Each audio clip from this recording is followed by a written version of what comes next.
بسم اللہ الرحمن الرحیم۔ ہمارے آج کے لیکچر کا موضوع ہے جہاد۔ جہاد فی سبیل اللہ۔ لفظ جہاد قرآن مجید میں بہت استعمال ہوا ہے۔ قرآن مجید میں یہ لفظ جہاں جہاں استعمال ہوا ہے وہاں یہ اکثر زیادہ جد و جہد، اسٹرگل، کوشش کے مفہوم میں استعمال ہوا ہے۔ آپ اللہ کے دین کی خاطر جو کچھ بھی کرتے ہیں، خاص طور پر راستے کی رکاوٹوں کو دور کرنے کے لیے جب آپ اسٹرائیو کرتے ہیں، اسٹرگل کرتے ہیں، تو اصل میں آپ جہاد کرتے ہیں۔ فجر کی نماز کے لیے آپ اٹھتے ہیں اور آپ کو شیطان تنگ کرتا ہے اور آپ اس کو ہرا کر باہر نکل آتے ہیں اور وضو کرتے ہیں اور نماز پڑھتے ہیں، یہ بھی جہاد ہے۔ یعنی آپ کیا کر رہے ہیں؟ آپ اسٹرگل کر رہے ہیں، آپ اسٹرائیو کر رہے ہیں۔ چنانچہ قرآن مجید میں اس مفہوم میں یہ کئی جگہوں پر لفظ استعمال ہوا ہے۔ جیسے مثال کے طور پر سورہ فرقان ہے، سورہ نمبر 25، اس کی آیت نمبر 52 میں 52 میں اللہ تعالیٰ فرماتے ہیں نبی اکرم صلی اللہ علیہ وسلم کو خطاب کرتے ہوئے کہ وَجَاهِدْهُمْ بِهِ جِهَادًا كَبِيرًا۔ مکی دور کی سورہ ہے۔ اللہ تعالیٰ فرما رہے ہیں کہ اے پیغمبر، آپ ان سے یعنی ان کفار سے، انکار کرنے والوں کے ساتھ جہاد کریں، بھی اس قرآن کے ذریعے سے، بڑا جہاد۔ یہ جہاد کیا ہے؟ آپ ان کو قرآن بتائیں، اللہ کا پیغام پہنچائیں، باتیں کرتے ہیں، سنیں، ان کی تکالیف جو پہنچاتے ہیں، جو ایذا پہنچانے والی باتیں کرتے ہیں، اس کو برداشت کریں، اور اس مشکل صورتحال میں آپ اپنے صحیح اچھے کام کو کرتے رہیں، جہاد ہے۔ اور یہ بڑا جہاد ہے، قرآن مجید نے کہا۔ اسی مفہوم میں اللہ تعالیٰ نے مسلمانوں کو خطاب کرتے ہوئے سورہ حج کے آخر میں کہا کہ وَجَاهِدُوا فِي اللَّهِ حَقَّ جِهَادِهِ، اور جہاد کرو اللہ کے راستے میں جیسے کہ اس کے راستے میں جہاد کرنے کا حق ہے، جیسا کہ وہ ڈیزرو کرتا ہے کہ آپ اس کے راستے میں جہاد کریں۔ یہ تو ایک بات ہے، لیکن اللہ کے راستے میں جب آپ اسٹرگل کرتے ہیں تو اس کی ایک قسم کیٹیگری یہ بھی ہے کہ بعض اوقات آپ کو اس کے راستے میں دشمنوں سے لڑنا پڑتا ہے، اس کو بھی جہاد کہا جاتا ہے۔ سو کوائٹ آبویسلی جب جہاد کا مطلب اسٹرگل کرنا، اسٹرائیو کرنا ہے، تو دشمنوں سے لڑنا یہ بھی تو جہاد ہی ہے۔ لیکن جہاد صرف یہی نہیں ہے، بلکہ میں نے جیسے کہ گزارش کی، یہ اپنے مفہوم کی اپلیکیشن کے لحاظ سے کمتر ہے، یعنی کم جگہوں پر اس مفہوم میں استعمال ہوا ہے۔ اس کے لیے زیادہ ریلیونٹ ایکسپریشن ہے قتال۔ قتال فی سبیل اللہ، اللہ کے راستے میں لڑنا، یہ ہے اصل میں ہمارا موضوع ہے۔ لوگوں کو عام طور پر اس سے تو بہت زیادہ دلچسپی نہیں ہوتی کہ فجر کی نماز کے بعد جو آپ اسٹرگل کرتے ہیں فجر کے لیے، وہ بھی جہاد ہے، لیکن یہ موضوع زیادہ امپورٹنٹ ہو گیا ہے۔ Let me express my disappointment first. آپ کو معلوم ہے میری ٹائپ کے لوگ جو ہوتے ہیں مایوس ہوتے ہیں، اپنی ڈس اپوائنٹمنٹ ہی ایکسپریس کرتے رہتے ہیں، فرسٹریشن نکالتے ہیں کہ یار یہ مجھے آپ بتائیں یہ کیا مسئلہ ہے ہماری قوم کے ساتھ کہ یار پچھلے 20 سال ہم نے اپنے ملک معاشرے میں اتنی تباہی دیکھی ہے دین کے نام پر۔ یار لوگ آتے تھے، بامز بلاسٹ ہوتے تھے، ایک بیچارہ آدمی جا رہا ہے بیکری میں اپنے گھر کے ناشتے کے لیے اور وہ اڑ گیا ہے، اور جو لوگ یہ کام کر رہے ہیں وہ کہہ رہے ہیں وہ جہاد کر رہے ہیں۔ اور عجیب بات یہ ہے یار، ہم مر گئے ہیں، کیا ہو گیا ہے کہ یہ سوال پھر بھی پیدا نہیں ہوتا کہ یار یہ جہاد ہوتا کیا ہے. یعنی میرا یہ خیال تھا کہ اس کے بعد معاشرہ ہم جیسے لوگوں کا سر کھائے کہ سر جی ہمیں سمجھائیں یہ ہے کیا. کچھ نہیں, as if we are dead, کوئی دلچسپی نہیں ہے. ورنہ حقیقت یہ ہے کہ جہاد کا نام لیا جا رہا ہے, بندے مارے جا رہے ہیں, یار ہمارے بچے مر گئے یار اتنی بڑی تعداد میں, لیکن یہ سوال ہی نہیں پیدا ہو رہا لوگوں کے ذہنوں میں کہ what is the truth about it, صحیح بات کیا ہے. یہ ویسے میں نے آپ کو موٹیویٹ کرنے کے لیے ایک وہ دیا ٹیزر یہ, لیکن یہ میں آپ کو بتا رہا ہوں اٹس اے سیریس کویسچن. ہو سکتا ہے کہ آپ یہ کہیں گے کہ یہ موضوع ہمارے سے ڈائریکٹلی ریلیونٹ نہیں, بہت ریلیونٹ ہے. یہ ہمارے دین کی انڈرسٹینڈنگ, اس کے بارے میں کلیئرٹی, اور سچی بات ہے میں آپ کو بتاؤں کہ کلیئرٹی ہی ایمان ہوتی ہے. ایمان اور کسی چیز کا نام نہیں ہے سوائے اس کے کہ آپ کو اپنا دین سمجھ میں آ گیا ہے, اور سمجھ میں آ گیا تو آپ کو اطمینان ہو گیا ہے. ورنہ بس جذبات ہیں, پروپیگنڈا ہے, بار بار سبحان اللہ کریے چلے جا رہے ہیں, پتہ کچھ بھی نہیں ہے. جیسے ادھر رام رام ہوتا ہے, ادھر ہاللویا ہوتا ہے, ادھر یہ ہو رہا ہے. ایمان اصل میں اس انڈرسٹینڈنگ اور اس کلیئرٹی کا نام ہے کہ مجھے اللہ کا دین, اس کا پیغام سمجھ میں آ گیا ہے, اور میری عقل اور میرا دل گواہی دے رہے ہیں کہ صحیح ہے الحمدللہ. اب بے شک تم کو الحمدللہ صحیح ہے کے ساتھ, میں اس کو کہہ رہا ہوں یہ بڑے زبردست ہے کے ساتھ نکالتے ہیں. نہیں ابھی نہیں, ابھی سوال آخر میں ہوں گے. اب یہ جو جہاد ہے, قتال جس کو کہتے ہیں, اس کو ہم نے سمجھنا ہے. میں اس کی ڈسکرپشن کی جب میں تمہید باندھوں گا تو پہلے میں آپ کے سامنے دو باتیں رکھنا چاہتا ہوں. ہو سکتا ہے کہ آپ کو شروع میں یہ ارریلیونٹ لگیں, لیکن یہ بہت ریلیونٹ ہے. پہلی بات یہ ہے کہ قرآن مجید اللہ کا پیغام ہے, اور اس کے اللہ کے پیغام ہونے کی ایک بہت بڑی دلیل جو خود قرآن نے بیان کی ہے, باقاعدہ پورے زور و شور کے ساتھ, وہ یہ ہے کہ اس میں کوئی تضاد نہیں ہے, کوئی کنٹرڈکشن نہیں ہے. یہ بھی مجھے گلہ ہے اپنے لوگوں کے ساتھ, کنٹرڈکشنز میں زندگی گزار رہے ہیں اور ان کو ریزالو کرنے کی کوشش نہیں کر رہے. اور وہ جو ویکیوم ہے اس کو پتہ ہے کیسے پر کیا جاتا ہے, جذبات سے. اس لیے آپ دیکھتے ہیں کہ ہمارے مذہبی جو ہے نا سینیریو, اس میں جذبات ہوتے ہیں, اس لیے کہ ایک ویکیوم ہے نا, یار بات ہی سمجھ میں نہیں آ رہی, تو بات سمجھ میں نہ آئے تو پھر پروپیگنڈا کرو. گزارش یہ ہے کہ یہ قرآن کا یہ کہنا ہے سورہ نساء سورہ نمبر 4 آیت نمبر 82 میں کہ وَلَوْ كَانَ مِنْ عِنْدِ غَيْرِ اللَّهِ, اگر یہ اللہ کے علاوہ کسی اور کی طرف سے ہوتا, لَوَجَدُوا فِيهِ اخْتِلَافًا كَثِيرًا, تو یہ اس میں بہت اختلاف دیکھتے, بہت تضاد دیکھتے. چونکہ اس میں یہ کوئی تضاد نہیں ہے, اس لیے یہ اللہ کی طرف سے غیر اللہ سے نہیں ہو سکتا. یہ میں نے آیت کا دوسرا ٹکڑا پڑھا ہے. پہلا حصہ کیا کہتا ہے, افلا یتدبرون القرآن, کیا یہ قرآن پہ غور نہیں کرتے. یعنی اگر یہ قرآن پر غور کریں, یہ معلوم ہے کہاں بات بیان ہوئی ہے, پیچھے بات ہو رہی ہے منافقین کی. مسلمانوں میں شامل ہیں کچھ منافق ہیں, کچھ ڈھیلے کمزور مسلمان ہیں, اور اللہ تعالیٰ فرما رہے ہیں یہ کیسے ہے, افلا یتدبرون القرآن, کیا یہ قرآن پر غور نہیں کرتے.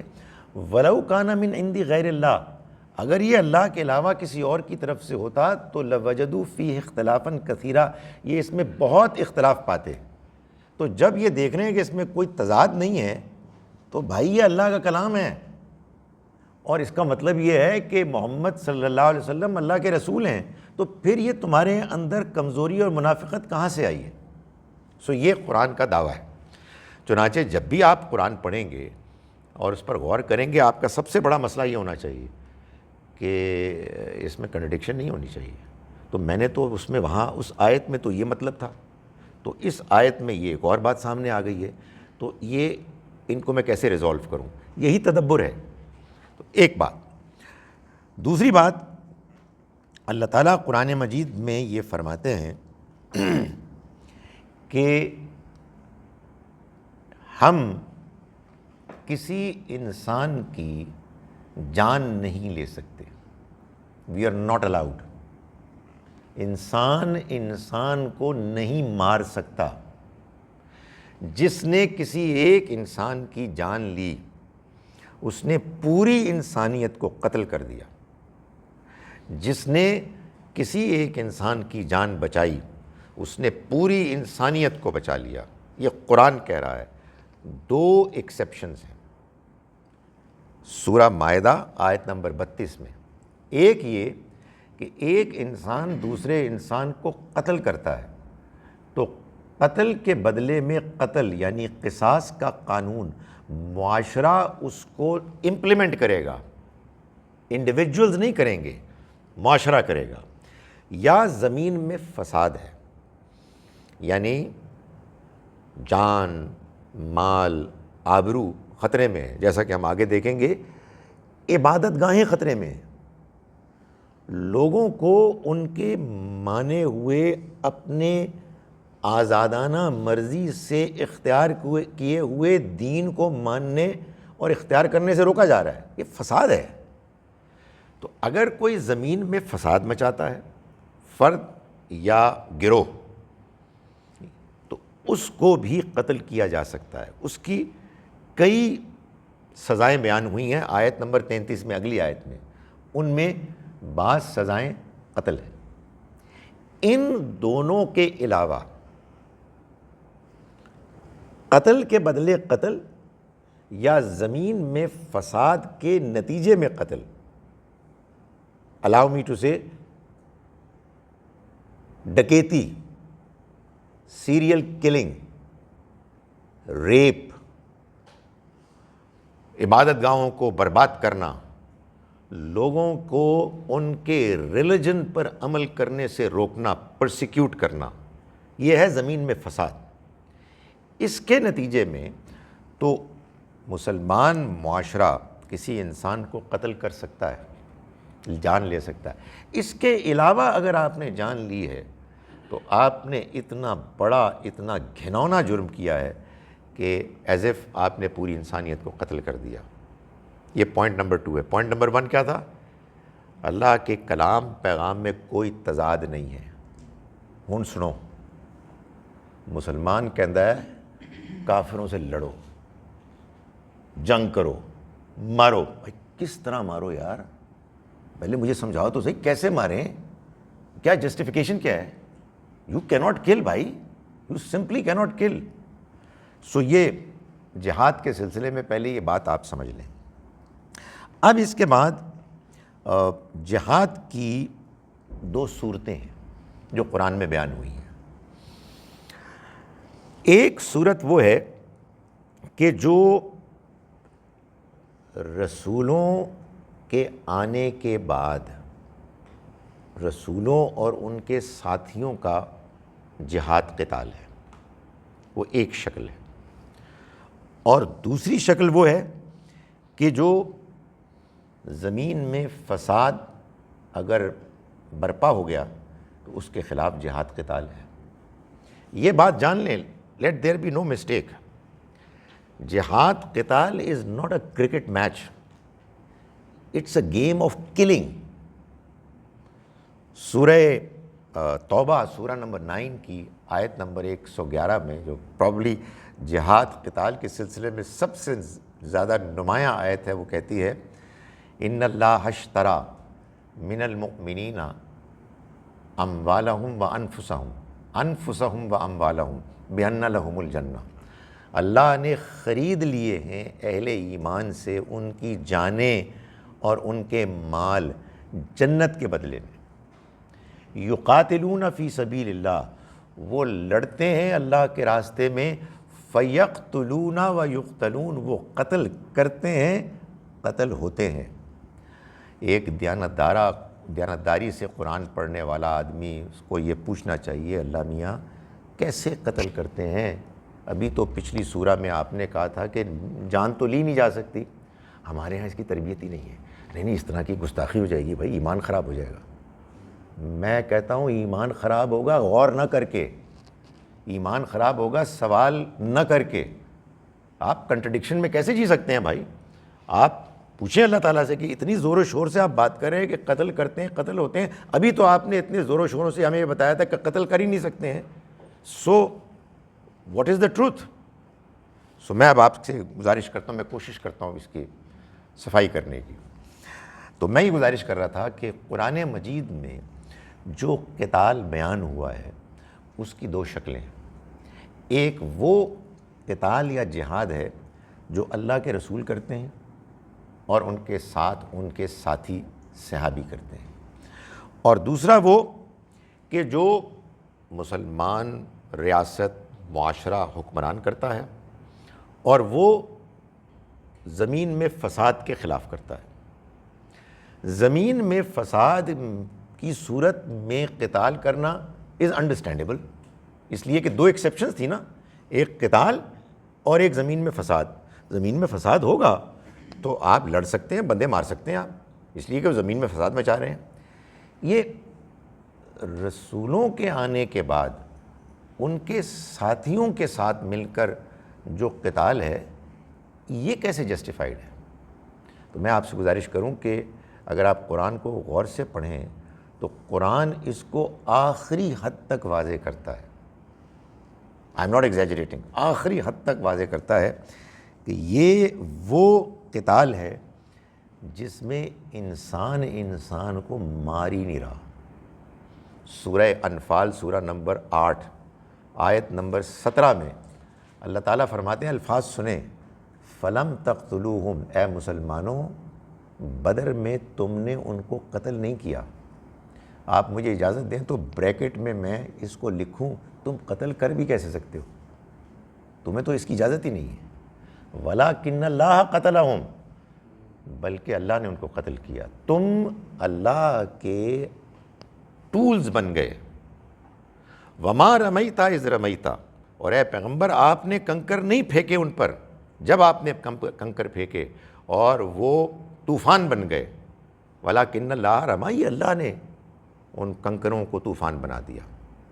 اگر آپ کی تسلی نہیں ہوئی تو اگلی سورہ توبہ میں جائیے، سورہ نمبر 9 آیت نمبر 14. اللہ تعالیٰ فرماتے ہیں، يُعَذِّبْهُمُ اللَّهُ بِأَيْدِيكُمْ، اے مسلمانوں اللہ ان کو عذاب دے گا، اللہ تمہارے ہاتھوں سے. آپ مسئلہ سمجھ رہے ہیں؟ یعنی ایک کنسرن آپ کو سمجھ میں آئی ہے کہ خدا کے دین میں اس کی اجازت ہی نہیں ہے کہ آپ بندے ماریں. ہمارے ہاں تو بندے مارنا ایک مشغلہ ہے، یہ آپ کر ہی نہیں سکتے ہیں. لیکن جو ہوا ہے اس کو پھر اللہ تعالیٰ نے تفصیل کے ساتھ جا کے، کلیئرٹی کے ساتھ جا کے ایکسپلین کیا ہے کہ یہ اصل میں اللہ نے مارے ہیں.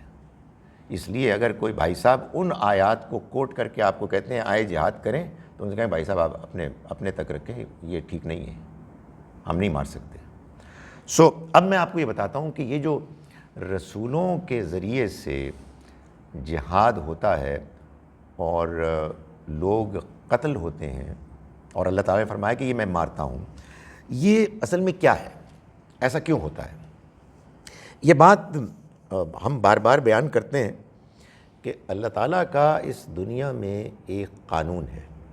جب آپ اللہ کے دین کو، اللہ کے کلام کو سمجھتے ہیں نا، تو آپ کی یہ کوشش ہونی چاہیے کہ اس کو ان ٹوٹیلٹی سمجھیں، اور ایسے سمجھیں کہ اس کا ہر جزو دوسرے کے ساتھ ایسے لنک ہو جائے کہ آپ کو وہ ایک کوہیرنٹ ہول، ایک ایسا مکمل نظام نظر آئے جس کا آپس میں کوئی تضاد نہیں ہے.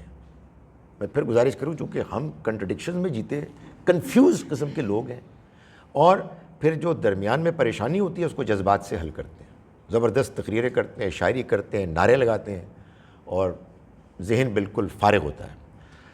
اگر آپ اس بات پر غور کریں کہ اللہ تعالیٰ نے قرآن مجید میں رسولوں کے بارے میں جو بات بتائی ہے وہ اصل میں کیا ہے، تو یہ بات آخری حد تک واضح ہو جاتی ہے.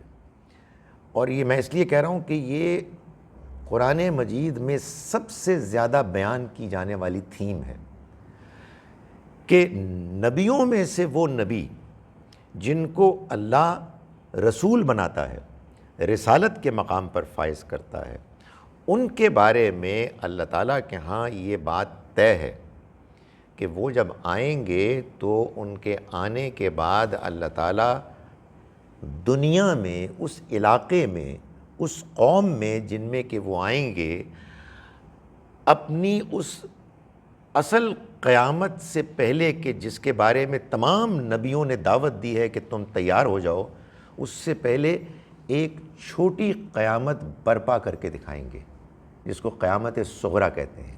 یہ خدا کا فیصلہ ہے۔ یہ اس لیے ہے کہ قیامت ابھی نظر نہیں آتی، دنیا بڑی رنگین ہے، بڑی انوالو کرنے والی ہے، تو آدمی کہتا ہے پتہ نہیں کہاں ہوگی، وی ڈونٹ نو۔ فلسافیکلی ہو سکتا ہے you have a point, but who knows, کس نے دیکھی ہے؟ تو خدا تعالیٰ نے دکھائی ہے، چھوٹے پیمانے پر انسانی تاریخ میں وقتاً فوقتاً، اور اس کی آخری شکل، اس کا آخری مظاہرہ اللہ کے آخری نبی اور رسول محمد صلی اللہ علیہ وسلم کے ذریعے سے ہوا، جس واقعے کو اللہ نے قرآن مجید میں قیامت تک کے لیے محفوظ کر دیا۔ اس لیے اب ہمیں کسی نبی رسول کی ضرورت نہیں، اس لیے کہ اب وہ چیز مکمل طور پر موجود ہے۔ ہم جب تلاوت کرتے ہیں، آپ یقین کریں جب تلاوت کرتے ہیں، ہمیں وہ چھوٹی قیامت نظر آتی ہے۔ تو قرآن مجید نے اس کو بیان کیا۔ وہ چھوٹی قیامت کا برپا کرنا کیسے ہوتا ہے؟ اللہ تعالیٰ فرماتے ہیں کہ یہ اللہ کا فیصلہ ہے کہ وَلِكُلِّ أُمَّةٍ رسول، یہ سورہ یونس ہے، آیت نمبر 47۔ فَإِذَا جَاءَ رَسُولُهُمْ، جب ان کے رسول آ جاتے ہیں، قُضِيَ بَيْنَهُمْ بِالْقِسْطِ، ان کے ساتھ ان کا فیصلہ کر دیا جاتا ہے، فَهُمْ لَا يُظْلَمُونَ، پر ان پر کوئی ظلم نہیں کیا جاتا۔ رسولوں کے آنے کے بعد یہ لازماً ہو جاتا ہے۔ اسی کو اللہ تعالیٰ نے ایک اور مقام پر بیان کیا سورہ مجادلہ میں، سورہ نمبر 58 آیت 20 and 21، کہ اللہ تعالیٰ نے یہ فیصلہ کیا ہے کہ کتب اللہ لَأَغْلِبَنَّ، اللہ نے لکھ دیا ہے کہ میں لازماً غالب آؤں گا۔ دیکھیں، لَأَغْلِبَنَّ، میں لازماً غالب آؤں گا، انا و رسولی، میں اور میرے رسول۔ اور اس سے پہلے فرمایا کہ جو بھی اللہ اور اس کے رسول کی مخالفت کرے گا وہ رسوا ہوگا، رسوا ہو کے رہے گا۔ یہ اللہ تعالیٰ کا فیصلہ ہے۔ اللہ نے اپنے اس اصول کی بنیاد پر جو فیصلے نافذ کیے، ان کی تاریخ قرآن مجید میں ایسے بیان ہوئی ہے کہ قرآن کا کوئی پڑھنے والا ان سے ناواقف ہو ہی نہیں سکتا۔ قوم نوح، قوم ہود، عاد، لوط، شعیب اور موسیٰ علیہ السلام، یہ 6 قومیں ہیں جن کا ذکر قرآن مجید میں بار بار ہوتا ہے۔ ذکر کیا ہے؟ کہیں اختصار، کہیں تفصیل۔ اللہ کے رسول آئے، انہوں نے قوم کو دعوت دی، قوم کے بعض لوگوں نے یا بڑی تعداد میں لوگوں نے انکار کر دیا۔ کیوں کیا، یہ ایک الگ بات ہے، وہ بھی بڑی امپورٹنٹ بات ہے، لیکن بہرحال اس وقت مختصر بات یہ، وہ انکار کرتے ہیں۔ پیغمبر رسول اپنی بات پہنچاتے رہتے ہیں تا وقتے کہ حد ہو جاتی ہے اور ڈیڈ لائن آ جاتی ہے، حجت تمام ہو جاتی ہے، اور پھر اللہ کا عذاب آ جاتا ہے۔ یہ بات میں گزارش کر رہا ہوں، قرآن مجید میں ہر جگہ بیان ہے، لیکن بعض جگہ بڑی تفصیل کے ساتھ، وضاحت کے ساتھ بیان ہوئی ہے۔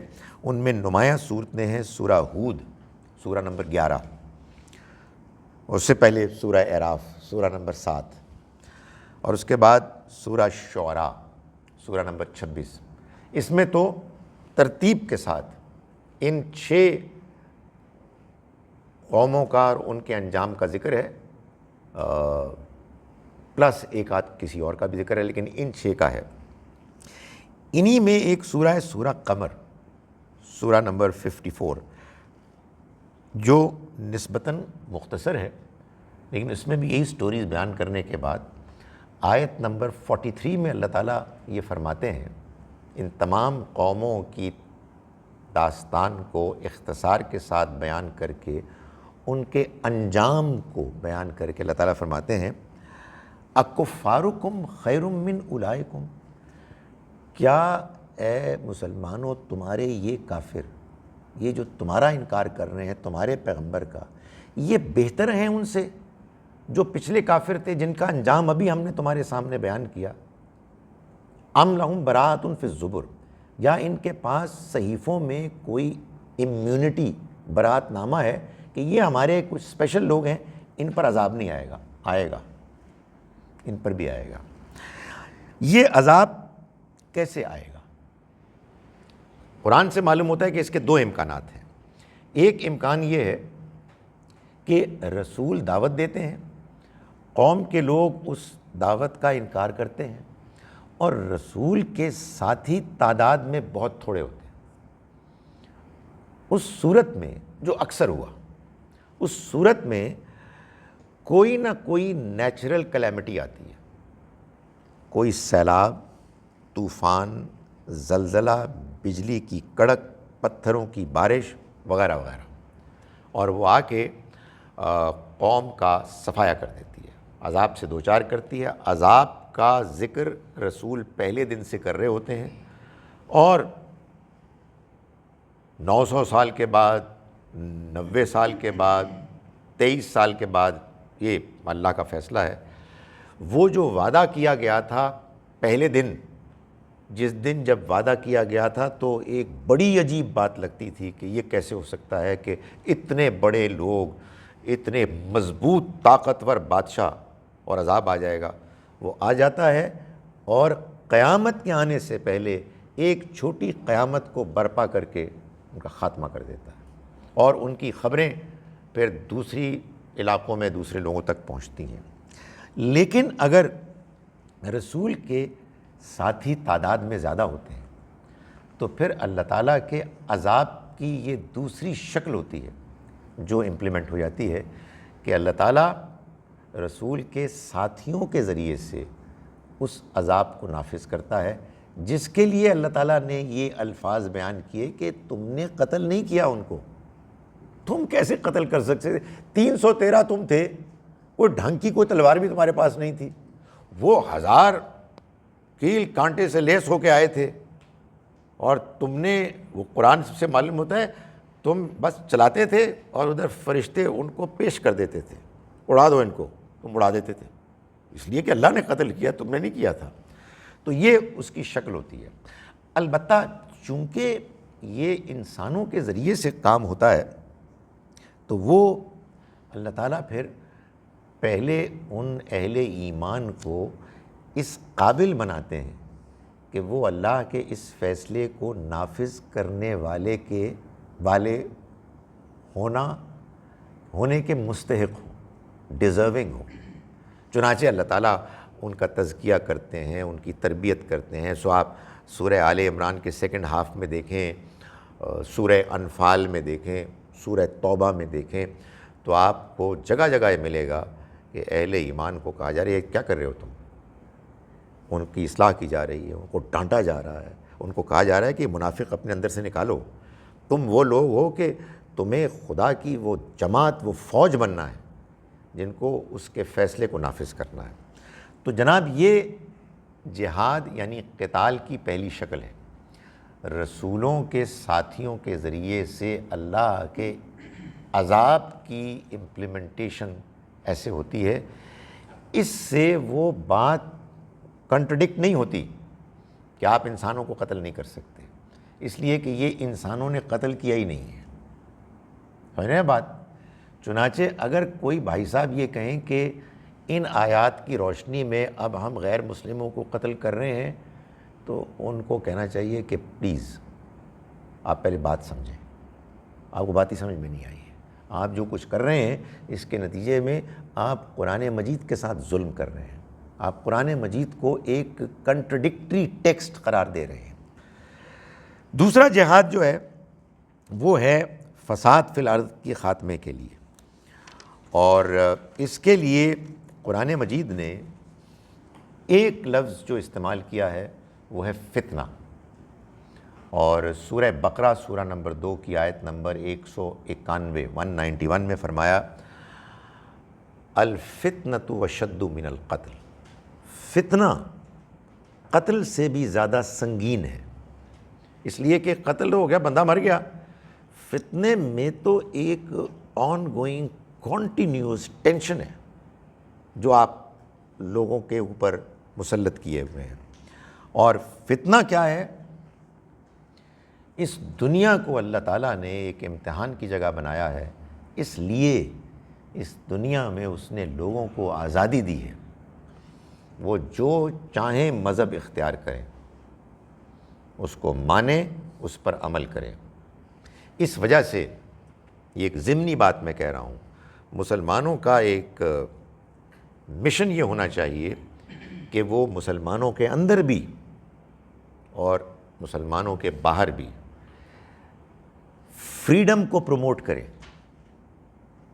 کسی کو مجبور نہ کرو، بچے بڑے ہو جائیں ان پر چھوڑ دو، تمہارا رائٹ ہے کہ تم ان کو انفلوئنس کرو with in limits of decency, کوئی کسی کو پریشرائز نہیں کرے گا، خدا کا قانون ہے، آپ ہوتے کون ہیں کسی کو مجبور کرنے والے کہ تم یہ مانو اور یہ نہ مانو؟ سو یہ خدا کا اسکیم ہے، جو اس اسکیم کو کے خلاف کام کر رہا ہے وہ خدا کے نظام کو چیلنج کر رہا ہے۔ یہ دنیا دارالامتحان ہے، آگے جا کے اس امتحان کا نتیجہ نکلے۔ آپ کے خیال میں آپ لوگوں کو اپنے نقطۂ نظر پر مجبور کر کے کوئی بڑا کمال کریں گے؟ کیا کریں گے آپ یار؟ آپ لوگوں کے فریڈم کو مجروح کر کے اپنی خواہش پوری کریں گے، اس سے کچھ بھی نہیں ہوگا، آپ منافق بنائیں گے۔ So let people believe in what they want to believe in, let people do what they want to do, obviously limits کے اندر، یعنی اخلاقی لمٹس کراس نہیں کی جا سکتی، اور مسلمانوں کو یہ چاہیے کہ وہ اس بات کو پروموٹ کریں کہ ایک ڈیسنٹ ڈائلاگ ہو، بدتمیزی، الزام تراشی، گھٹیا باتیں کرنا، لوگوں کو بدنام کرنا، اس کو ختم کریں، جو کر رہا ہے اس کو روکیں، اور ایک تمیز کے دائرے میں گفتگو ہو، ایکسچینج آف آرگومنٹس ہو۔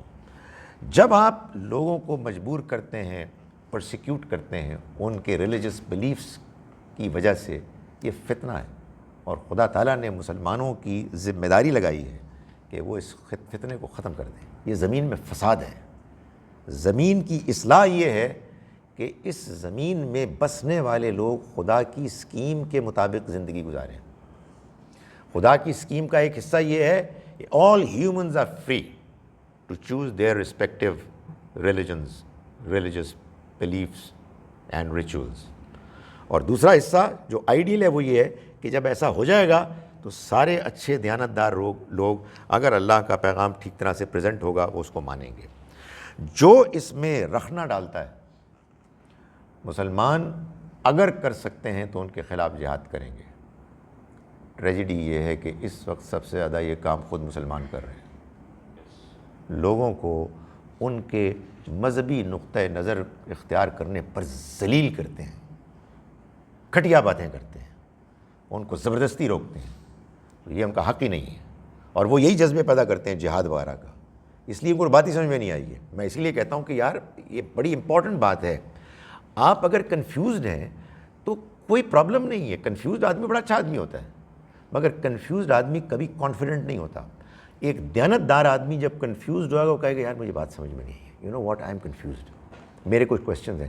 یار اگر تم کنفیوزڈ ہو تو اتنے اعتماد سے کیسے گفتگو کر رہے ہو؟ ایک جانب لوگ کنٹرڈکشنز کا شکار ہوتے ہیں اور دوسری جانب کانفیڈنٹلی تقریریں کر رہے ہوتے ہیں، لوگوں کے جذبات گرم کر رہے ہوتے ہیں۔ گاڈ سیک یار یہ کیا ہو رہا ہے؟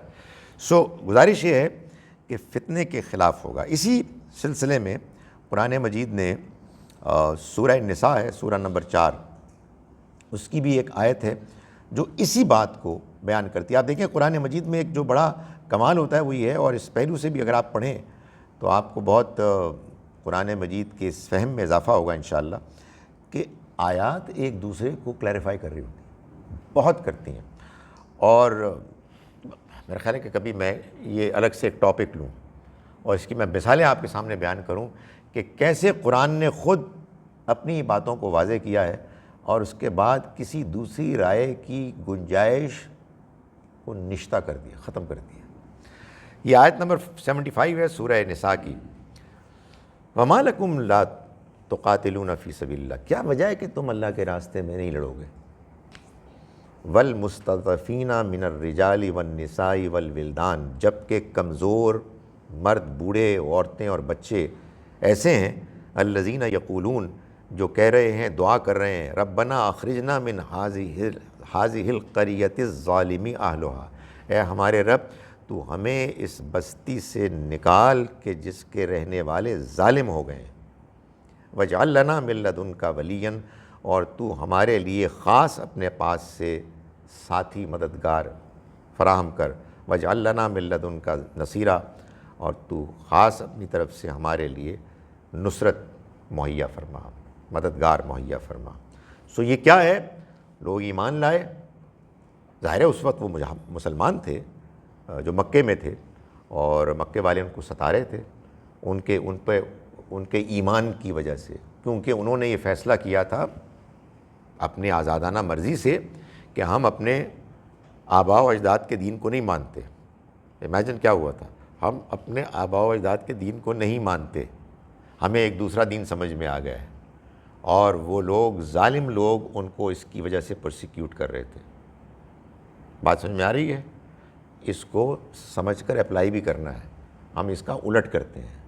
آپ کو حق حاصل ہے کہ آپ سمجھائیں، آپ کو حق حاصل ہے کہ آپ دلیل دیں، آپ کی ذمہ داری ہے آپ سوالوں کے جواب دیں. کسی کو شٹ اپ مت کریں اور ان کو چھوڑ دیں ان پر کہ وہ فیصلہ کریں. اسی طرح سے اسی بات کو ایک دوسرے انداز میں سورہ حج میں سورہ نمبر 22 میں اللہ تعالیٰ نے آیت نمبر 40 میں بیان کیا ہے. اور آپ دیکھیں کیا بیان کیا ہے. یہ جو سورہ ہے یہ وہ ہے کہ جو مکی دور کے بالکل آخر کی سورہ ہے. کچھ مدنی دور کی آیات بھی اس میں آ گئی ہیں. اور آیت نمبر 39 میں اللہ تعالیٰ فرماتے ہیں کہ اجازت دے دی گئی ہے ان لوگوں کو کہ جن سے لڑا گیا پہلے اس لیے کہ ان پر ظلم کیا گیا، اور اللہ ان کی مدد پر پوری قدرت رکھتا ہے. تو صورتحال یہ پیدا ہو گئی کہ لوگ ایمان لائے تھے. بھئی آپ کسی ریلیجن کو مانتے ہیں، ایمان لاتے ہیں، تو اصل میں آپ کا کیا موٹیویشن ہوتا ہے؟ اللہ کو مانیں گے، اللہ کی عبادت کریں گے، بندوں کے ساتھ حسن سلوک کریں گے، لوگوں کی خدمت کریں گے. یہ لڑائی مار کٹائی کہاں سے آ گئی؟ آنیسٹلی یہ بڑا جینوئن سوال ہے. وہ ہم تو اصل میں دوسرے نیریٹو کے اندر جی رہے ہیں اور اس کی تقریریں سنتے ہیں، ورنہ یہ بالکل نیچرل سوال ہے. اور یہ غیر مسلم کرتے ہیں اور ٹھیک کرتے ہیں. ریلیجن کا مطلب تو پیس ہوتا ہے. ہم بھی یہ کہتے ہیں ہمارے ریلیجن کا مطلب پیس ہے. السلام علیکم، آپ میں تجھے ماروں. کیا مطلب ہے یار؟ یہ کیسے ہو سکتا ہے یار؟ سو یہ بالکل نیچرل سوال پیدا ہوا بعض صحابہ کرام کے ذہنوں میں. یہ لڑائی کے لیے آپ کیوں کہہ رہے ہیں؟ اس کا کیا تعلق ہے دین سے؟ تو اللہ تعالیٰ کو پھر ایکسپلین کرنا پڑا.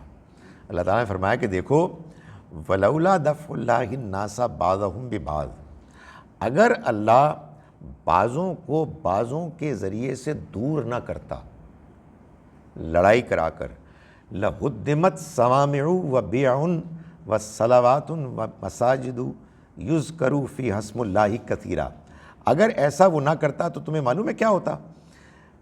یہ خانقاہیں، یہ کلیسے، یہ عبادت گاہیں، یہ مسجدیں جن میں اللہ کا نام کثرت سے لیا جاتا ہے، ان کو منہدم کر دیا جاتا، ان کو مسمار کر دیا جاتا. یعنی زمین میں فساد مچتا. زمین میں فساد کے خلاف تم لڑو گے. یہ کیسے ہو سکتا ہے کہ تم سبحان اللہ کر رہے ہو اور ادھر آ کے تمہاری مسجدوں کو کچھ بدماش قسم کے لوگ ختم کر کے چلے جائیں؟ اس وجہ سے الاؤ می ٹو سے، اس وجہ سے یہ مجبوری ہے اے مسلمانوں کہ تمہیں بہرحال لڑنا پڑے گا. یہ ٹھیک ہے کہ انسانی جان کی بڑی قدر و قیمت ہے. ہم خود باتوں میں بتا رہے ہیں ایک جان کو لینا پوری انسانیت لینا ہے، لیکن یہ وہ ایکسیپشن ہے کہ جس کے بغیر کوئی چارہ نہیں. تو یہ وہ جہاد ہے کہ جو رسولوں کے علاوہ مسلمانوں کو کرنے کے لیے کہا گیا ہے. اس جہاد کی کچھ شرائط ہیں جو میں اختصار کے ساتھ بیان کرتا ہوں. اصل میری تقریر ختم ہو گئی اور اس میں نے جو جوش دکھایا اس کی وجہ سے اسٹیمنا بھی ختم ہو گیا. اب آپ دیکھیں گے بہت مولوی صاحب آرام سے گفتگو کریں گے. ایک شرط یہ ہے کہ یہ جہاد ہوگا حکمران کے تحت پیچھے. یعنی یہ نہیں ہو سکتا کہ میں ایک جوشیلی تقریر کروں کہ یہ نکلیں ذرا 6B ظہور آفریدی روڈ سے باہر نکلیں تو پھڑو بندیانوں پہ قتل کرو. نہیں، یہ نہیں ہو سکتا. یہ حکمران کرے گا. جیسے یہ نہیں ہو سکتا کہ میں کہوں کہ میں نے فلاں آدمی کو واقعی چوری کرتے ہوئے دیکھا ہے، آؤ اس کے ہاتھ کاٹیں، بڑی نیکی کا کام ہے، الحمدللہ قرآن میں اس کا حکم ہے. نہیں، آپ نہیں کر سکتے. یہ حکمران کرے. حکمران یعنی نظام کرے گا. وہ چور کو پکڑیں گے، چوری ثابت کریں گے اور اس کو امپلیمنٹ کریں گے. اسی طرح سے جہاد تو ہاتھ کاٹنے سے بھی بڑھ کر ہے. میں نے گزارش کی، اس میں بندے مرتے ہیں بھائی. تو یہ جہاد حکمران کے علاوہ نہیں ہو سکتا. نمبر 2، یہ بات میں پہلے بتا چکا ہوں کہ یہ وہ نمبر 1 ہے، زمین میں فساد کے خلاف ہوگا، مذہبی پرسیکیوشن کے خلاف ہوگا، اور ظلم عدوان بھی اگر نمایاں ہو رہے ہیں ان کے خلاف ہوگا. جب اور تمام طریقے اس مسئلے کو حل کرنے کے ختم ہو جائیں، ناکام ہو جائیں، تو پھر یہ ایک مجبوری ہے، اور مجبوری کو آپ لفظ کو اریز کر دیں، پھر یہ ایک اعلیٰ کام ہے. مجبوری تو سمجھانے کے لیے میں کہہ رہا تھا. اب وہ مجبوری ختم ہو گئی، اب یہ ایک ضروری کام ہے، اعلیٰ کام ہے. دوسری چیز، چونکہ آپ نے لڑنا ہے تو اللہ تعالیٰ یہ نہیں چاہتے کہ آپ خودکشی کریں. آپ کو دیکھنا ہے کہ آپ کی طاقت کتنی ہے. تو اللہ تعالیٰ نے یہ بتایا کہ یہ آپ اگر دشمن کے مقابلے میں طاقت میں آدھے ہیں تو آپ لڑیں. یعنی یہ حکمران کو کہا گیا. ایک زمانہ تھا جب صحابہ کرام بدر کے زمانے میں تھے، ایمان اخلاق میں بہت اونچے تھے، تو یہ تناسب 1 اور 10 کا تھا. لیکن پھر اگلی ہی آیت میں، یہ آیت سورہ انفال کی آیت نمبر 65 میں 1:10 کا ریشو ہے، آیت نمبر 66 میں 1:2 کا ریشو ہے. اس سے یہ بات بھی ثابت ہوئی کہ قرآن مجید کی آیات زمانے کے لحاظ سے بعض اوقات ایک دوسرے سے ڈسٹنسڈ ہوتی ہیں، اور بعد میں اللہ تعالیٰ نے ان کو ایک ساتھ رکھ دیا، قرآن کو ری ارینج کیا گیا. اب یہ تعداد 1 اور 2 کی ہے. 1 اور 2 کی تعداد ہے، یعنی طاقت میں، اور پرسیکیوشن ہو رہا ہے، اور حکمران مسلمان ہے، تو پھر جہاد کریں. فوراً نہیں، پہلے سمجھائیں کہ یار یہ کشمیریوں کے ساتھ ٹھیک کریں، آپ واٹس گوئنگ آن، بتائیں ان کو. لیکن جب نہیں ہوتا کچھ تو آپ یہ کریں گے. تیسری چیز جو امپورٹنٹ ہے، بہت امپورٹنٹ ہے، ہر حال میں معاہدے کی پابندی کرنی ہے.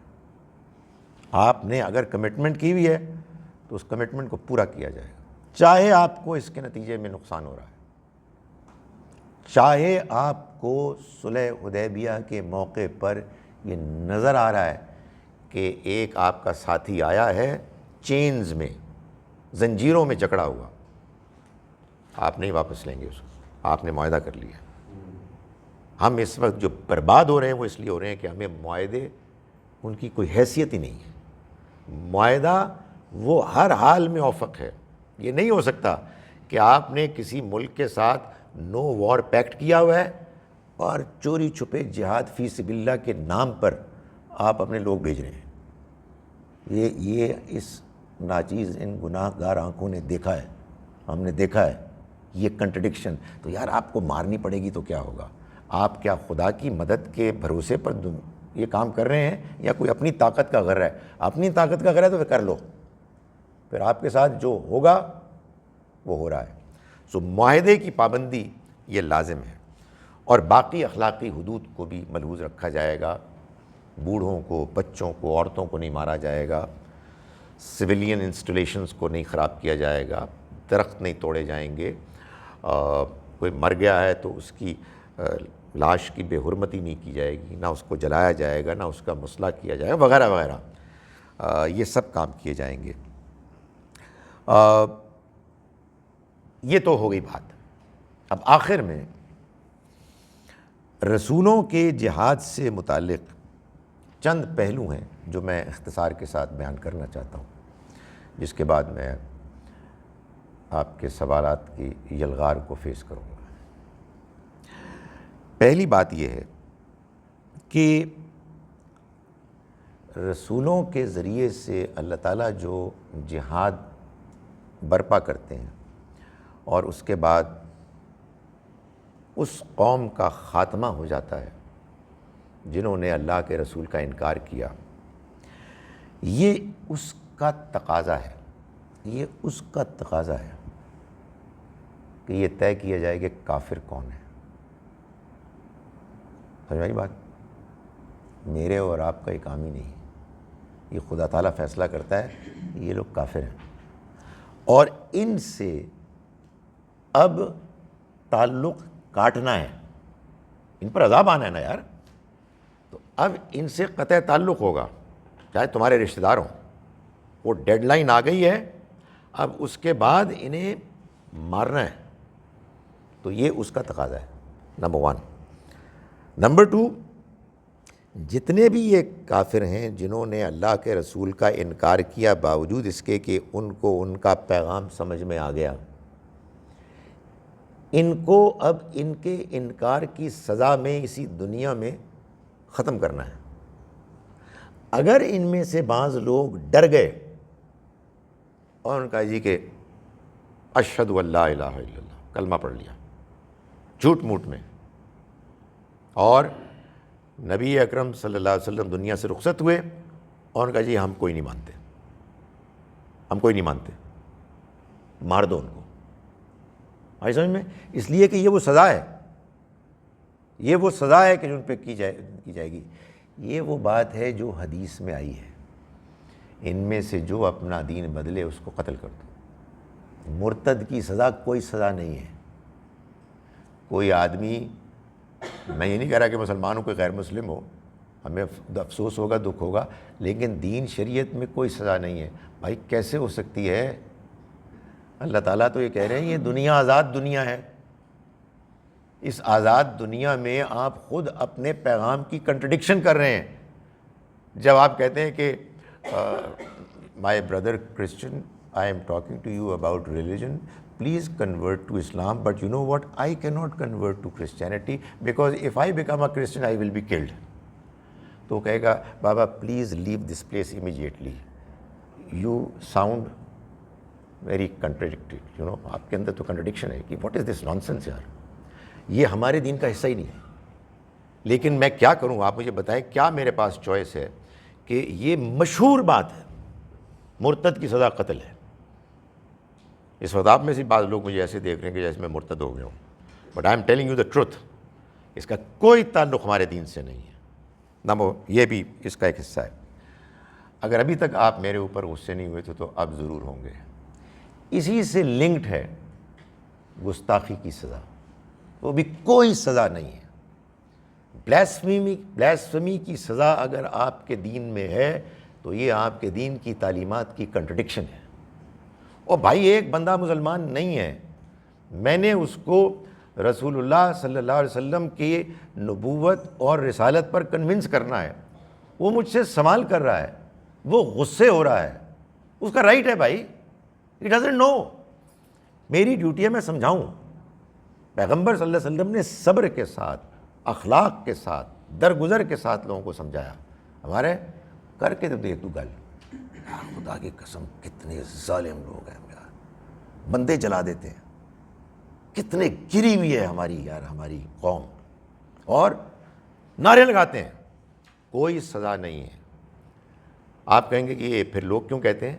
اس لیے کہ اس زمانے میں بعض لوگوں کو بظاہر گستاخی پر مارا گیا۔ کیوں؟ اس لیے کہ اصل میں وہی قانون تھا، جب کسی قوم کے پاس اللہ کے رسول آ جائیں، ان پر بات واضح ہو جائے، تو پھر ان کے لیے اللہ کی سزا ہے کہ جو امپلیمنٹ ہوتی ہے۔ چنانچہ کسی نے یہ صحیح کہا کہ یہ جو چند واقعات ہیں جو بظاہر گستاخی کے لیے پیش کیے جاتے ہیں کہ اس کی سزا موت ہے، ان کو بیان کرتے ہوئے اوپر ٹائٹل میں لکھ دینا چاہیے کہ یہ وہ افراد تھے جن کو اللہ نے قتل کیا. سمجھ بات؟ یہ دین شریعت کا کوئی قانون نہیں ہے، ہو ہی نہیں سکتا. اگر ہے تو پھر قرآن کی تعلیمات میں اللہ معاف کرے کوئی کنٹرڈکشن ہے. قرآن میں کوئی کنٹرڈکشن نہیں ہے. میں آپ کو آیات، اس وقت میرا موضوع نہیں ہے، آیات کوٹ کر سکتا ہوں جس میں قرآن بتا رہا ہے یہ لوگ انسلٹ کر رہے ہیں. اگنور کرو. مدنی دور کی آیات ہیں جس میں مسلمان اقدام کر سکتے تھے. گستاخی. آخری بات، اس کے علاوہ بھی جو باتیں ہیں کہ تم کفار کا لباس نہ پہنو، ان کی شکل و صورت نہ اختیار کرو، یہ اصل میں اس سٹیج کی بات تھی کہ اب آپ کو الگ الگ کرنا تھا. اس لیے کہ اس کے بعد امیجن انسانوں کو بظاہر مارنا تھا، اصل میں وہ اللہ کا قتل تھا. So you had to distinguish, ورنہ غلطی سے بعض دوسرے لوگ مارے جاتے.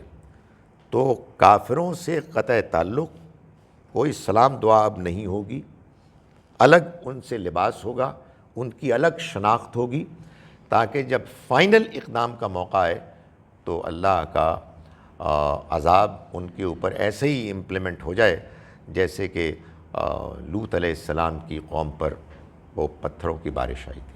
تو یہ ہے جناب جہاد فی سبیل اللہ کے معاملے میں مختلف پہلوؤں پر میری گزارشات. اقول قولی ھذا واستغفر اللہ لی ولکم.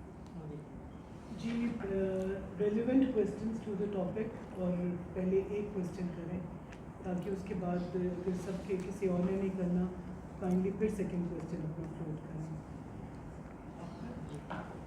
یعنی ریلیونٹ کے بعد آپ ارریلیونٹ بھی کر سکتے ہیں لیکن بعد میں کریں گے. وعلیکم السلام. جی سر، آپ نے اپنی گفتگو میں ذکر کیا کہ رسول اللہ صلی اللہ علیہ وسلم نے جو اپنے قوم پر اتمام حجت کیا اس کو بھی قرآن مجید میں رکھا گیا، تو اس کے پیچھے کیا حکمت ہے؟ اور اسی جی گزارش یہ ہے کہ ہم سب انسانوں کو قیامت تک کے لیے قرآن مجید کو پڑھنا ہے اور ایمان لانا ہے اس کے ذریعے سے، اور اپنے اندر اس ایمان پر اعتماد پیدا کرنا ہے. یہ کیسے پیدا ہوگا؟ ہم قرآن کو پڑھیں گے اور اس پورے نبی صلی اللہ علیہ وسلم کے مشن کو بار بار پڑھیں گے قرآن کی آیات کے ذریعے سے، اور ہم جو دلائل دیے گئے، جو طریقے اختیار کیے گئے اس زمانے کے لوگوں کو بات کو سمجھنے کے لیے اور ماننے کے لیے، ہم بھی ان کو پڑھیں گے، ان پر غور کریں گے، اور ہمارے ایمان اور اعتماد میں بھی اضافہ ہوگا. ان کے لیے وہ اتمام حجت تھی، ہمارے لیے یہی آیات ہیں کہ جو ایمان کی پختگی، ایمان کے اضافے اور ایمان کی کلیئرٹی کا ذریعہ بنیں گے.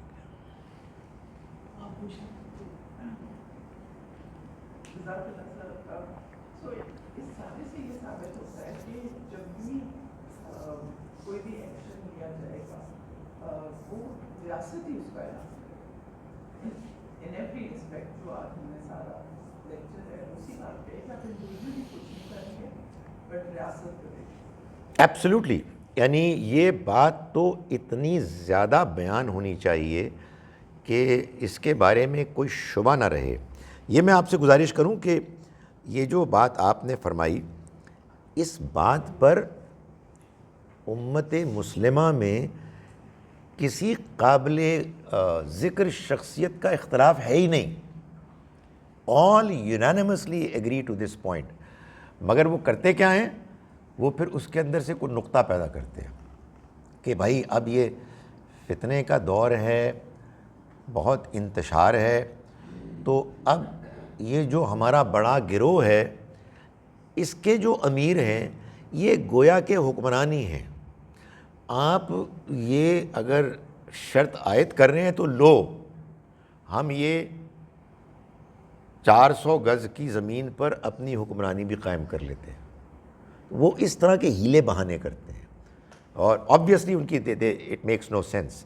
سو لازماً یہ بات طے ہے کہ چاہے کتنا ہی ظلم کیوں نہ ہو، آپ اقدام لڑنے کا اسی وقت کر سکتے ہیں کہ جب باقاعدہ آپ کی ایک ریاست ہو، اس میں آپ کا ایک امیر ہے، اس میں آپ کا ایک نظام ہے کہ جو رائج ہے، اسی کے تحت اقدام ہوگا.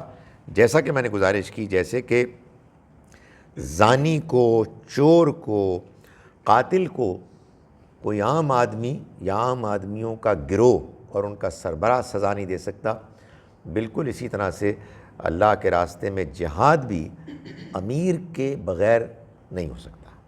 اسی سے ریلیٹڈ کی زبان سر آپ کے لیکچرز میں، تمام لیکچرز میں اسلامی ریاست کا ذکر ہوا ہے، جبکہ دوسری طرف ہم دیکھتے ہیں کہ فراہی مکتبہ فکر میں اسلامی ریاست کی جو مجھے ظاہر لگا ہے کہ ضرورت نظر نہیں آتی. تو لیکن یہ دونوں کنٹراڈکشن نہیں ہے کہ آپ ایک ذکر بھی کر رہے ہیں کہ اسلامی ریاست اسٹیبلشڈ ہوگی پھر یہ ساری سزائیں امپلیمنٹ ہو سکیں گی، لیکن دوسری جگہ یہ بھی ہے کہ جب آپ کوئی دوسرے مکاتب فکر کے افراد بات کرتے ہیں تو وہ کہتے ہیں کہ خلافت اور اسلامی ریاست کا وہ بہت تذکرہ کرتے ہیں، جبکہ آپ لوگوں کی طرف سے اتنا وہ اس کا ذکر نہیں ہوتا.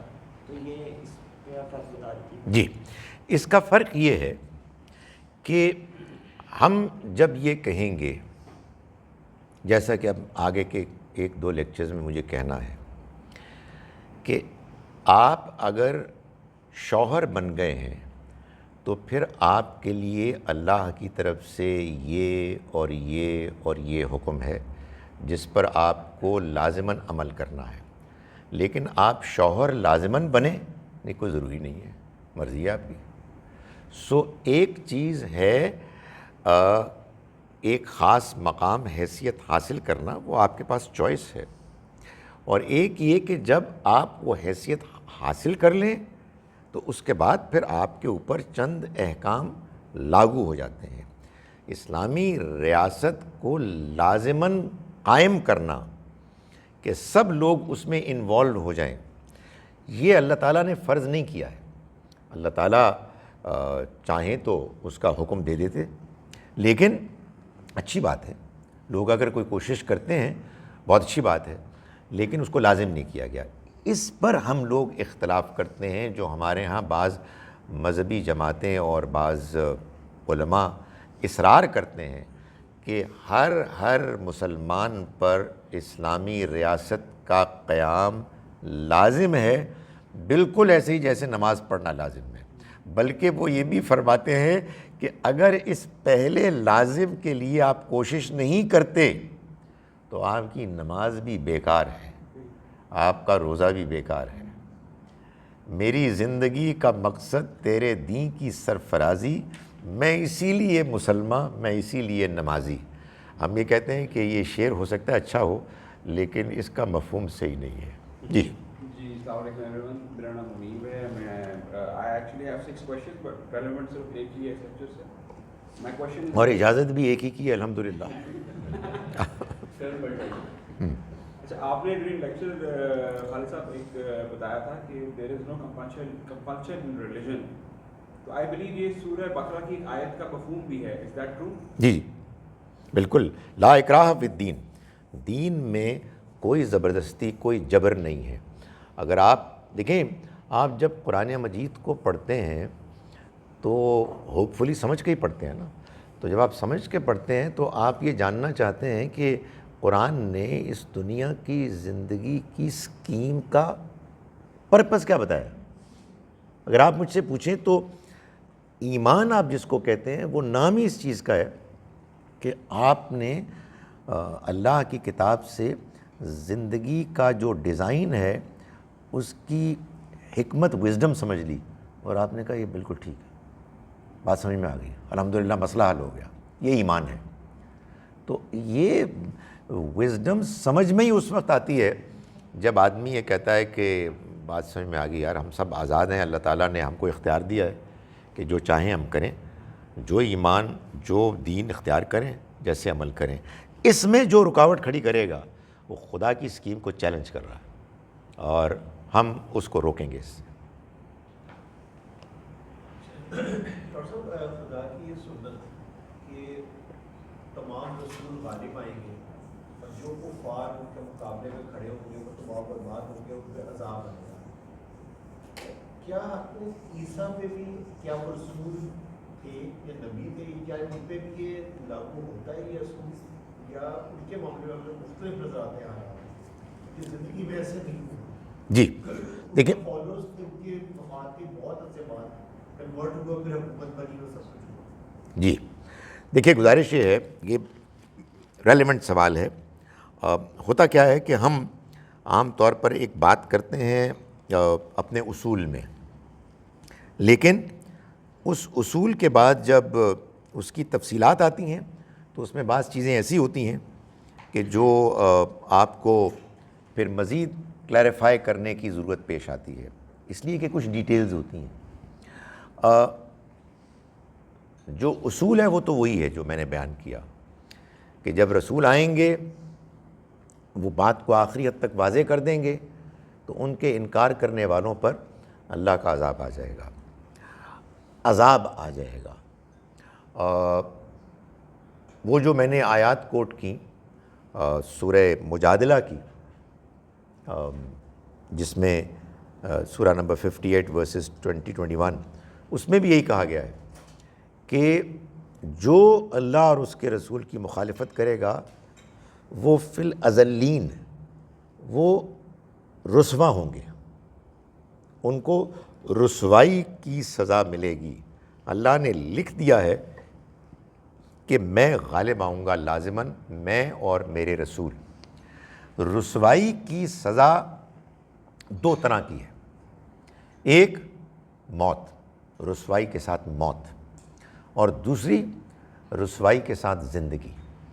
اس میں اللہ تعالیٰ نے تقسیم یہ کی ہے کہ اگر کچھ لوگ ہیں کہ جو دنیا میں شرک بھی کرتے ہیں اور شرک کو وہ اون کرتے ہیں کہ یہ دین ہے خدا کا دیا ہوا، اور اللہ کے رسول کا انکار کرتے ہیں، تو ان کو تو موت کی سزا آتی ہے.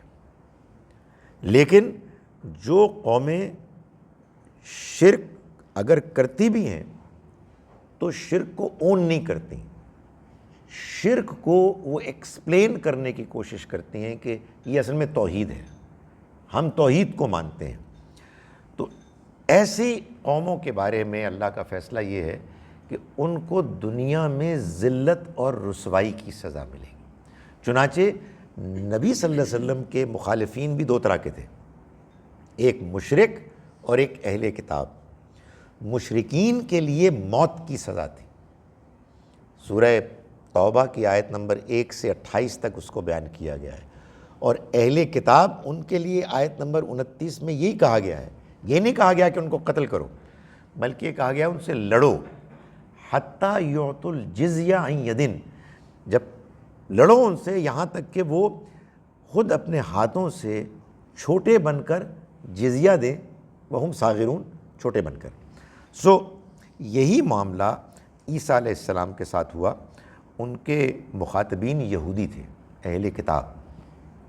ان کے بارے میں اللہ تعالیٰ نے یہ بات بیان کر دی سورہ آل عمران کی آیت نمبر 55 میں کہ جب وہ سازش کر کے عیسیٰ علیہ السلام کو سولی پر چڑھانے کے لیے آئے اور اللہ تعالیٰ نے ان کو بچا لیا، تو اللہ تعالیٰ نے فرمایا کہ وقال اللہ یا عیسیٰ انی متوفیکا، میں تمہیں وفات دینے والا ہوں، ورافعک الیہ، اور اپنی طرف اٹھانے والا ہوں، ومطہرک من الذین کفروا، اور تمہیں پاک کرنے والا ہوں ان لوگوں سے کہ جنہوں نے انکار کیا، وجاعل الذین اتبعوک، اور میں بنانے والا ہوں ان کو کہ جنہوں نے تمہاری پیروی کی، جو تمہارے نام لیوا تھے، فوق الذین کفروا، ان سے برتر، ان کے اوپر غالب جنہوں نے انکار کیا، یعنی تمہارا انکار کیا. اور یہ سزا ہوگی الی یوم القیامہ، قیامت کے دن تک. ثم الیہ مرجعکم، پھر میری ہی طرف تمہارا لوٹنا ہوگا. فاحکم بینکم، پھر میں فیصلہ کر دوں گا تمہارے درمیان. فیما کنتم فیہ تختلفون، ان چیزوں کے بارے میں جن میں تم اختلاف کرتے تھے. تو سزا ان کو ملی. یہودی اب تک اس سزا سے دوچار ہیں. یہ اللہ کا فیصلہ ہے کہ یہودی قیامت کے دن تک کے لیے مسیحیوں، کرسچنز کے ماتحت رہیں گے. اس اصول کو اگر کوئی نہیں مانتا انفارچونیٹلی تو مسلمان نہیں مانتے.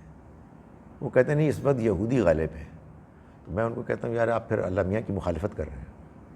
خدا کا فیصلہ تو یہ ہے کہ یہودی غالب آ ہی نہیں سکتے.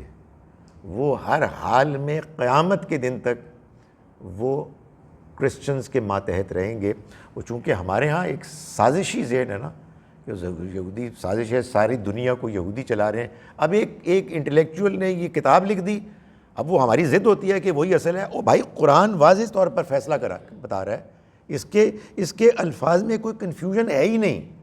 مسیح علیہ السلام کے نام لیوا, مسیح علیہ السلام کے انکار کرنے والے یعنی یہودیوں پر قیامت کے دن تک غالب رہیں گے.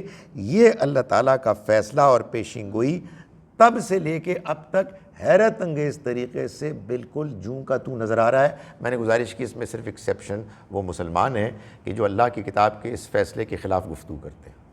وہ کہتے ہیں ہم نہیں مانتے. سوری. نہیں آپ کی باری ہے پھر ان کی. آپ نے بھی بتایا کہ لوگ قیامت تک ان کے لیے سزا ہے.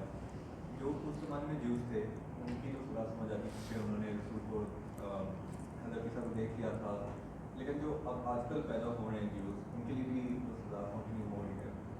مجھے یہ سمجھ نہیں آ رہی کہ ان کو کس بیسس پہ سزا ملی ہے. وہ تو never saw Jesus, they never saw Prophet Muhammad.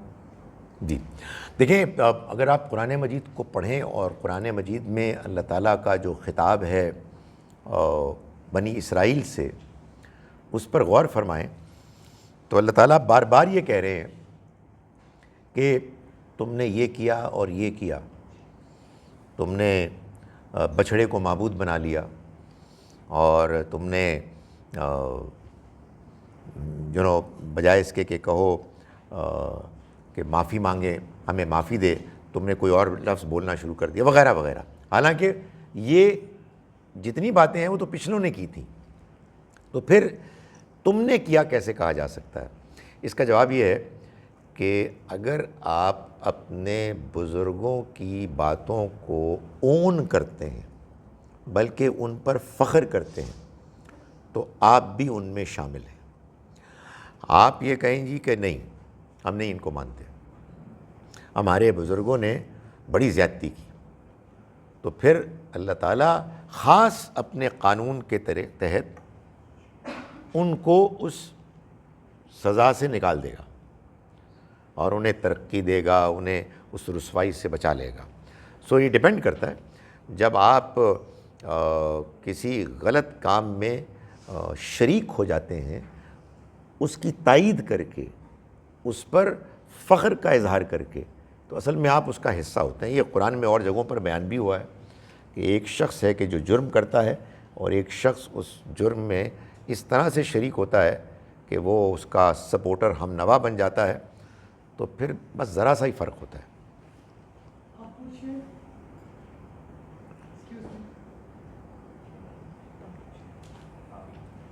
غزوہ بدر جو تھی وہ دفاع میں تھی یا اٹیک کیا تھا مسلمان؟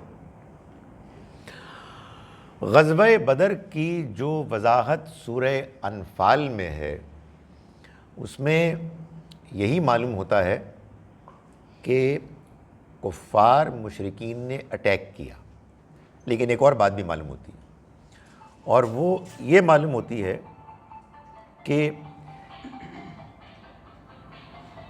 یہ جو اٹیک ہے یہ اس طرح سے ہوا کہ انہوں نے فیصلہ کیا کہ وہ آئیں, اور ادھر اللہ نے یہ فیصلہ کیا کہ اب وہ آئیں تو میں اپنا فیصلہ ان کے سرداروں کے خاتمے کے لیے نافذ کر دوں گا. بدر کی لڑائی اللہ کے عذاب کے امپلیمنٹیشن کے اس پروسیس کا پہلا حصہ تھا. اللہ تعالیٰ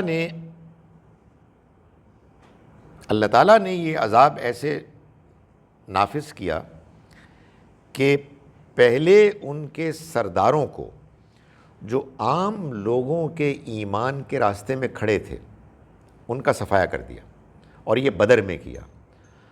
اللہ تعالیٰ جب اپنا فیصلہ نافذ کرتا ہے تو اس کے ذرائع بھی پیدا کرتا ہے. وہ ذریعہ یوں بن گیا کہ مکے کے لوگوں نے یہ محسوس کیا کہ یہ مسلمان آرام سے جا کے مدینے میں سیٹل ہو گئے ہیں اور بظاہر ان کو وہاں سپورٹ مل رہی ہے، تو ہم اس سے پہلے کہ یہ مزید مضبوط ہوں ہم جا کے ان کا خاتمہ کرتے ہیں. نپ دا ایول ان دا بڈ، یہ انہوں نے فیصلہ کیا. اور ان کو یہ بہانہ مل گیا کہ ادھر سے تجارتی قافلہ آ رہا تھا مکے والوں کا، اور انہیں یہ خبریں ملیں کہ یہ مسلمان وہاں حملہ آور ہونے کے بارے میں سوچ رہے ہیں، حالانکہ ایسا ہرگز نہیں ہوا. یہ ایک بدنصیبی ہے ہماری کہ مسلمان مورخین نے بھی یہ لکھا. قرآن اس پر واضح طور پر بتاتا ہے کہ مسلمان ہرگز اس طرف نہیں گئے، ان کا بالکل ارادہ نہیں تھا. قرآن نے یہ واضح کیا کہ نبی صلی اللہ علیہ وسلم نے لوگوں سے مشورہ کیا. بعض کمزور لوگوں نے اپنا یہ پوائنٹ آف ویو دیا کہ ہم ان کی طرف جائیں، مگر وہ نہیں مانا گیا. اور اللہ تعالیٰ نے یہ بتایا کہ اگر تم دونوں گروہ مشرکین اور تم مسلمان ایک دوسرے سے پوری طرح ٹائم اور پلیس کو طے بھی کرتے تو تم نہیں مل سکتے تھے. آپ امیجن کرو اتنے بڑے صحرا میں کیسے مل سکتے تھے، لیکن اللہ نے اپنے اس فیصلے کو نافذ کرنا تھا، تو اللہ نے اس کو انشور کیا کہ تم دونوں آمنے سامنے آؤ تاکہ وہ ہلاک ہو جس کو ہلاک ہونا ہے بات واضح ہو جانے کے بعد، اور زندہ رہے جس کو زندہ رہنا ہے بات کے واضح ہو جانے کے بعد. تو کیا تو انہوں نے حملہ تھا، لیکن اللہ تعالیٰ نے اس بات کا اہتمام کیا کہ وہ حملہ ان کے سرداروں کے لیے عذاب کا ذریعہ بن جائے.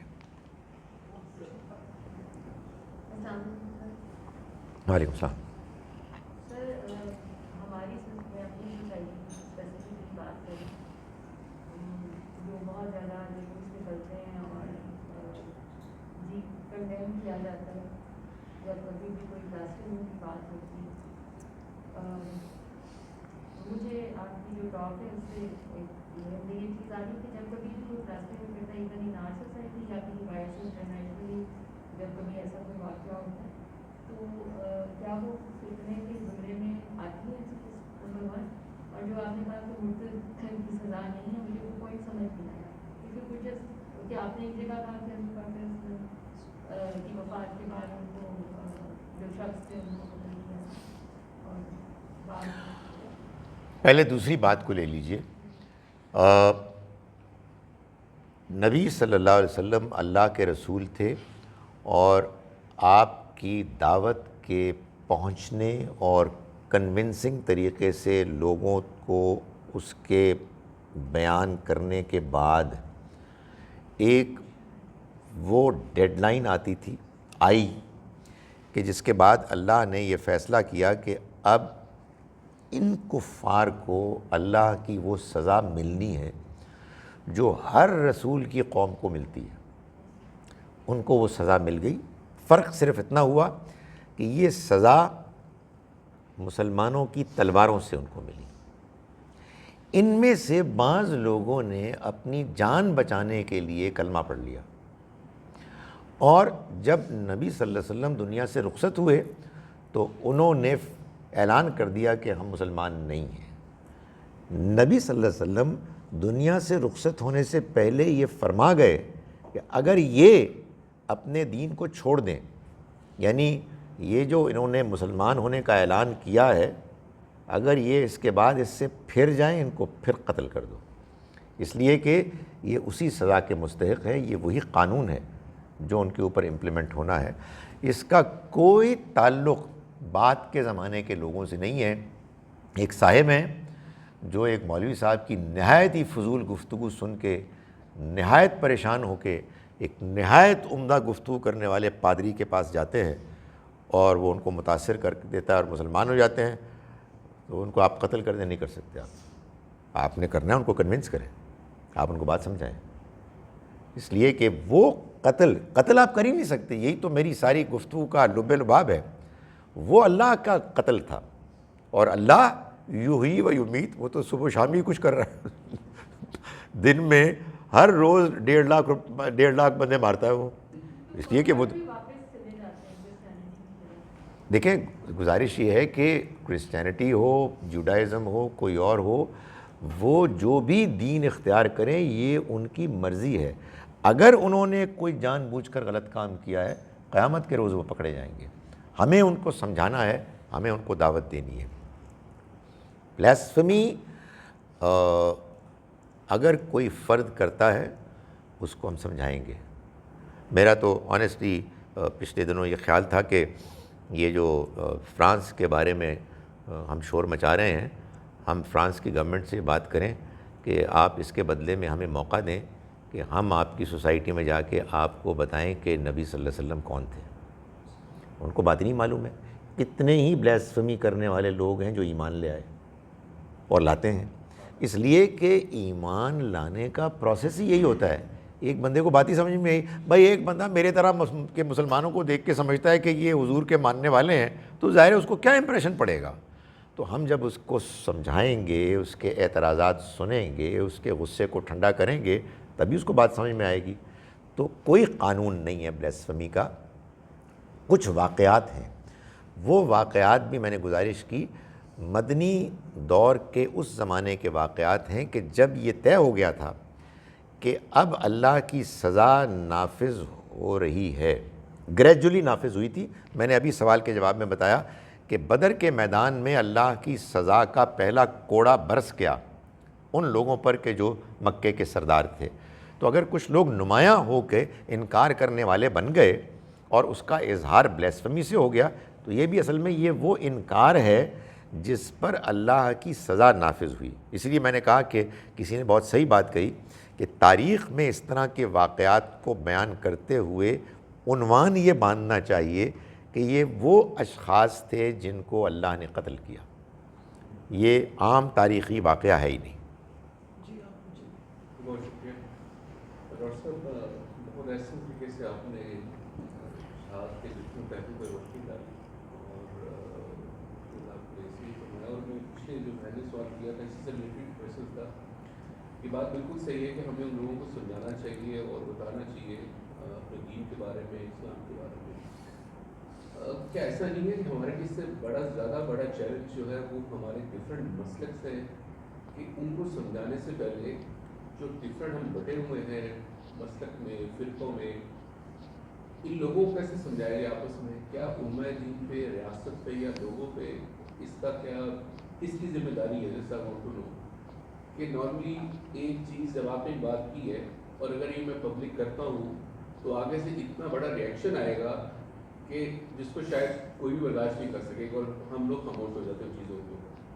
تو بجائے کہ دنیا کو بتانے کے لیے کہتے کہ باہر کی دنیا میں تو ہم لوگ بٹے ہوئے ہیں اس وقت. آپ نے کسی نے ابھی سیدھی سی بات ہے سلمان رشدی کو کسی نے وہاں دیا، ایک طرف وہ ہیرو بن کے، دوسری طرف کسی نے مذمت بھی کر دی، لیکن ٹھیک ہے وہ فتنہ تھا، سب کچھ تھا. اب باہر میسج ڈفرینٹ گئے لوگوں کے. تو علماء دین ریاست پہ چیلنج ہے کہ ہم لوگ ان کو کیسے اکٹھا ہے. پبلک تو نیچے تو کنفیوزڈ ہے کہ ہم مسلک اے کے پیچھے جائیں، بی کے پیچھے جائیں، سی کے پیچھے جائیں، ڈی کے پیچھے جائیں. اس پہ ذرا کائنڈلی تھوڑا سا دیکھیں ایک بات تو آپ سمجھ لیں کاشف کہ صورتحال یہ ہے کہ اس وقت مسلمان وہ لوگ ہیں جو مسلمان پیدا ہوئے ہیں. اپنی مرضی سے تو مسلمان ہوئے ہی نہیں ہیں. وہ جہاں جو ان کو بات بتاتا ہے وہ اس کو مان لیتے ہیں. بہت ایسا ہوتا ہے کہ بے سوچے سمجھے مانتے ہیں. ایسے ہی جذباتی طور پر مانتے ہیں جیسے جذباتی طور پر کوئی کرسچن اپنی کرسچینٹی، کوئی ہندو اپنے ہندوازم کو مانتا ہے. تو ہمیں دعوت دینی ہے اور سب کو دینی ہے، مسلمانوں کو بھی دینی ہے اور غیر مسلموں کو بھی دینی ہے. کیسے دینی ہے اس کے لیے آپ لیکچر مس کر گئے، وہ کل ہم نے رات کو گفتگو کی، آپ اس کو بھی سن لیں. لیکن بہرحال حکمت کے ساتھ دینی ہے. سب سے پہلے آپ نے فرمایا کہ ہم فرقہ واریت کو ختم کریں. دیکھیں معاملہ ایسا ہے کہ ہم اس میں کوئی سیکوینس نہیں طے کر سکتے. ہم اپنا کام کریں.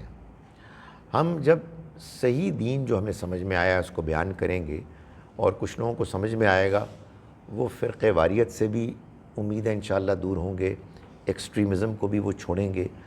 جب انہیں صحیح دین سمجھ میں نہیں آیا ہے تو سچی بات ہے ان کے پاس کوئی اور چوائس ہی نہیں ہے سوائے اس کے کہ کسی فرقے میں شامل ہو جائیں. اس لیے کہ آئی ایم شیور آپ بھی جانتے ہیں, میں بھی جانتا ہوں کہ آپ کسی ادارے میں ہوں, بڑے ادارے میں نے تو اس کو بہت بھگتا ہے, میں 2 بڑی یونیورسٹیز میں نے وقت گزارا ہے. جب تک کہ آپ کسی گروپ کے ساتھ شامل نہیں ہوتے آپ بڑی مار کھاتے ہیں.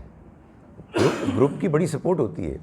تو آپ کسی فرقے میں شامل ہیں, بڑے مزے ہیں, حلوے ملتے ہیں, مانڈے ملتے ہیں, اور بھی بہت کچھ ملتا ہے. آپ اکیلے ہیں تو آپ بڑے انسیکیور سے ہوتے ہیں. لیکن آپ اکیلے ہوتے ہیں اور آپ کو اعتماد ہوتا ہے اس وقت کہ جب آپ کو خدا کا دین سمجھ میں آتا ہے. آدمی کہتا ہے مجھے کوئی پرواہ نہیں ہے, اگر میں تنہا بھی ہوں تو اس سے کوئی فرق نہیں پڑتا, مجھے صحیح بات سمجھنی ہے, صحیح بات لوگوں تک پہنچانی ہے. یہ جس طرح سے گروہوں میں بٹے ہوئے ہیں یہ خدا کی اسکیم کے خلاف ہے. نرمی کے ساتھ, دلائل کے ساتھ لوگوں کو بات سمجھاتے رہیں. فرقے واریت بھی آہستہ آہستہ ختم ہوگی. آپ نے کہا کہ اس کے کس کا رول ہے, حکمرانوں کا ایک بڑا امپورٹنٹ رول ہے جو انفارچونیٹلی ہمارے ملک میں نے شاید پہلے بھی یہ بات کی تھی, نہیں ٹھیک ہو سکا. کوئی چیز بھی ناممکن نہیں ہے, لیکن امیجن جب آدمی کرتا ہے تو تقریباً ناممکن لگتی ہے. اور وہ یہ ہے کہ ہمارے حکمران کم از کم پولیٹیشین سارے مل کے ایک بات پر ایگری کریں کہ یہ ساری مسجدیں جو ہیں یہ اصل میں ریاست کی ہیں, یہ پرائیویٹ گروپس کی ہیں ہی نہیں. اگر یہ آپ طے کر لیں گے مسئلہ پوری طرح حل نہیں ہوگا, کچھ نہ کچھ ہو جائے گا. اس کی ایک مناسب مثال میں DHA لاہور کی دیتا ہوں. اس کی مسجدیں جو ہیں یہ کسی مسلک کی نہیں ہیں. ٹھیک ہے اس میں بات کرنے والے لوگ وہیں سے پڑھ کر آئے ہیں, لیکن کم از کم ایک کنٹرول ہو گیا ہے. تو اگر مساجد پر اور مدارس پر ریاست کا کنٹرول ہو جائے تو یہ مسئلہ وہاں سے حل ہونا شروع ہوگا. عام آدمی کو دین سمجھانے کی کوشش کریں گے اور ان کو کہیں گے, اور یہ میں بار بار کہتا ہوں اور زور دے کے کہتا ہوں کہ میں صرف اور صرف مسلمان ہوں, اس کے علاوہ میں کچھ نہیں ہوں. اور میں یہ بھی کہتا ہوں ذرا ڈرتے ڈرتے کہ میں کوئی یہ نہیں کہہ رہا کہ یہ اچھی بات ہے, یہ لازم ہے. آپ اگر مسلمان ہیں دیانتداری سے تو آپ کسی مسلک کے فالوور نہیں ہو سکتے. یہ ہو سکتا ہے کہ آپ ایک مسلک کے اکثر ویوز کو سپورٹ کرتے ہوں, آپ اس کی ساری باتیں آنکھیں بند کر کے مان رہے ہیں. آپ شعور کے ساتھ مسلمان ہونے کے بعد یہ نہیں کر سکتے. جی آپ پوچھیں. نہیں آپ کی بات.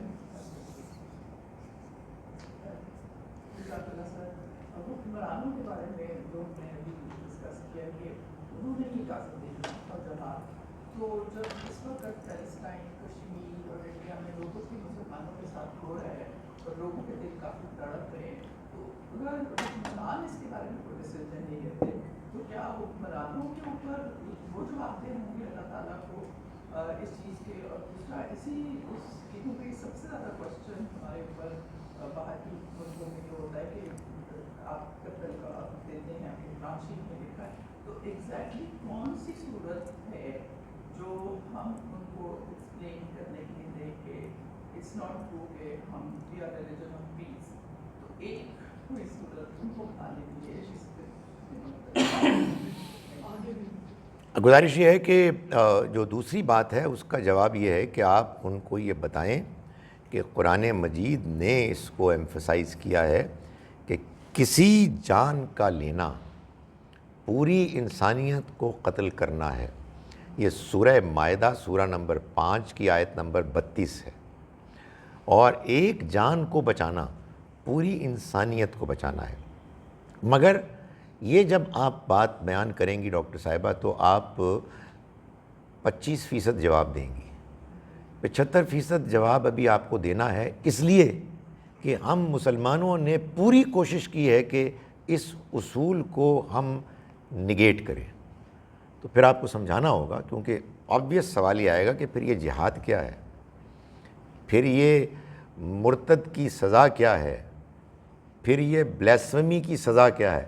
یہ سب کچھ آپ کو سمجھانا ہوگا، اور میں یہ گزارش کرتا ہوں کہ نہیں آتا آپ کو اس کا جواب، کوئی بات نہیں، آپ ابھی سیکھ رہے ہیں، آپ ابھی کنفیوزڈ ہیں، کنفیوز ہونا کوئی مسئلہ نہیں ہے، لیکن جواب آپ کے پاس نہیں ہے اور آپ دھڑلے سے تقریر کر رہے ہیں کہ ہم نے ان کو مار دینا ہے، یہ میں آپ کو بتاؤں اس کے لیے تو لوگوں کو ڈرانا چاہیے کہ قیامت کے روز خدا کے یہاں جواب دینا پڑے گا آپ لوگوں کو، آپ کس بیسس پہ یہ اسٹیٹمنٹس دے رہے ہیں۔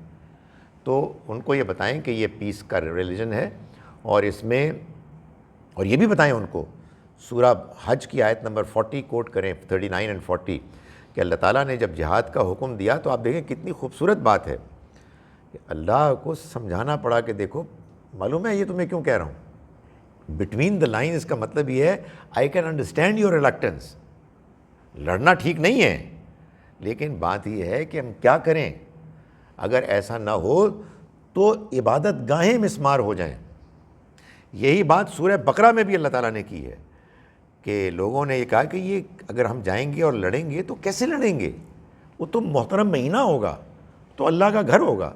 تو اللہ تعالیٰ نے فرمایا کہ یہ بالکل صحیح کہہ رہے ہو، تو محترم مہینوں میں لڑنا، اللہ کے گھر میں مکے میں لڑنا یہ بہت سنگین بات ہے، لیکن فتنہ اس سے بھی سنگین چیز ہے۔ وہ اگر تمہارے خلاف لڑیں گے تو تم کیسے اپنے آپ کو نہتے ان کے حوالے کر دو گے، you will have to fight back. So یہ اگر آپ اس اسپرٹ میں قرآن کو پڑھیں تو آنیسٹلی یہ سمجھ میں آتا ہے کہ اللہ تعالیٰ سمجھا رہے ہیں کہ دیکھو مجھے معلوم ہے تمہارا کیا کنسرن ہے، مگر یہ ایک مجبوری ہے کہ بعض اوقات لڑنا ضروری ہو جاتا ہے۔ اس انداز میں ہم سمجھائیں گے تو بات سمجھ میں آئے گی۔ اس وقت جو ہمارا امپریشن ہے وہ یہ ہے کہ تم مسلمان ہو تو تم لڑو گے، تم نفرت کرو گے، تم لوگوں کے بارے میں نیگیٹو اوپینین رکھو گے، اس کو ہمیں بہرحال کلیریفائی کرنا ہے۔ سر آپ کو بتا رہے تھے کہ جب وہ ایک سزا کنفرم ہو گئی، وہ ڈیڈ لائن پہنچ گئی تھی رسول کے زمانے میں کفار کے لیے، تو پھر کہا گیا تھا کہ شناخت ان سے الگ کر دو اور اس سے ختم کر دو۔ تو اب آج کل کے زمانے میں جو لوگ کہتے ہیں کہ جس طرح سچ ایز گوٹی یا فرینچ بیئرڈ رکھتے ہیں ہم لوگ، تو وہ کہتے ہیں کہ یہودی وجہ سے آپ نے شناخت بنائی ہوئی اور اس کو کنڈیم کرتے ہیں، تو is it fine to be French beard now it is? دیکھیں میں نے جو بات بیان کی وہ جان بوجھ کر اسی لیے کی کہ ہمارے ہاں یہ ایک بہت عام وائڈ اسپریڈ ایک غلط فہمی ہے کہ ہمیں نان مسلم سے الگ کوئی اپنی شناخت رکھنی ہے۔ نان مسلم سے مسلمانوں کی بعض پہلوؤں سے شناخت الگ ہے۔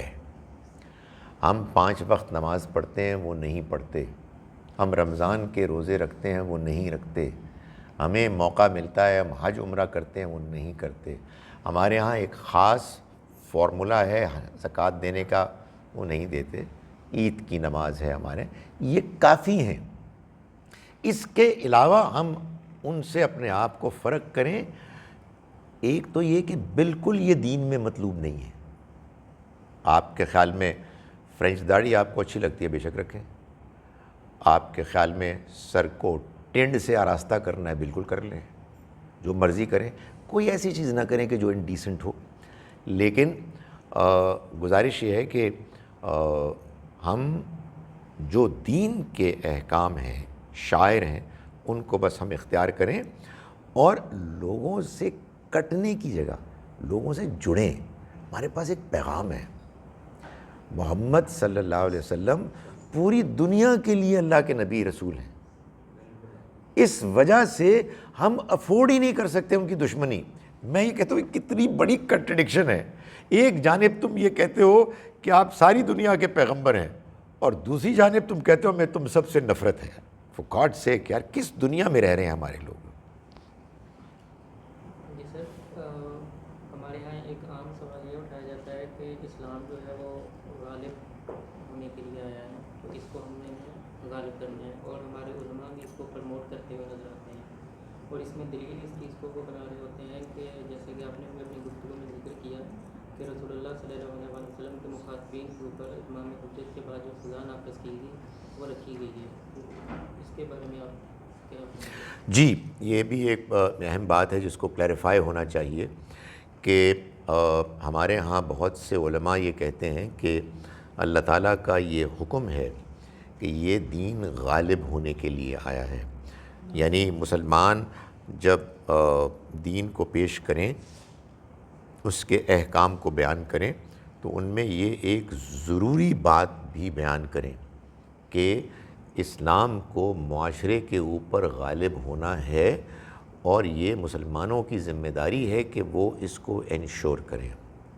میں ابھی اپنی اس گفتگو میں بات واضح کر چکا کہ یہ چیز کہ اسلام غالب آ جائے اور دوسرے ادیان مغلوب ہو جائیں، یہ خدا کے اس قانون کا لازمی نتیجہ تھا جو رسولوں کے معاملے میں اللہ تعالیٰ نے بیان کیا کہ جب وہ آئیں گے وہ غالب آ جائیں گے اور ان کے مخالفین مغلوب ہوں گے، رسوا ہوں گے، سزا پائیں گے۔ یہ اس کا بیان تھا۔ تو ہمارے ہاں علماء نے ان آیات کو کہ جو اس بات کو بیان کرتی ہیں جنرلائز کر کے قیامت تک کے لیے اس کو مسلمانوں کے لیے حکم مان لیا۔